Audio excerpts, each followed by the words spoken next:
एक बार मैक्स नाम का एक छोटा लड़का था जो देहात के एक छोटे से गांव में रहता था।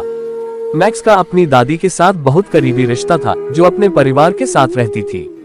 मैक्स की दादी उसे अपनी युवावस्था के किस्से सुनाती थी और वो विस्मय भरी आंखों से सुनता था। एक दिन मैक्स की दादी बीमार पड़ गई। मैक्स उसे पीड़ित देखने के लिए तबाह हो गया था और वह किसी भी तरह से उनकी मदद करने के लिए बेताब था। वह अपने दिन अपने बिस्तर के किनारे बैठकर बिताता था, उनका हाथ पकड़ता था और उसे आराम करने की कोशिश करता था। हालांकि जैसे जैसे दिन बीतते गए, उनकी दादी की हालत बिगड़ती गई और परिवार को पता था कि अंत निकट था। अपनी दादी की मृत्यु के दिन मैक्स असंगत था। उसे लगा जैसे उसने खुद का एक टुकड़ा खो दिया है और कुछ भी नहीं भर सकता है। वह अपनी कहानियों, अपने गर्म गले और अपनी हंसी की आवाज से चूक गए।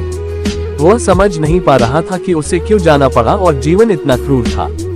दिन हफ्तों में बदल गए और मैक्स ने अपनी दादी की मृत्यु के साथ आने के लिए संघर्ष किया। उन्होंने खुद को अपने परिवार और दोस्तों से पीछे हटते हुए पाया, रैक के समुद्र में खो गया। उसके माता पिता ने उसे आराम करने की कोशिश की, लेकिन उसे लगा कि कोई भी उसके दर्द की गहराई को नहीं समझ सकता है।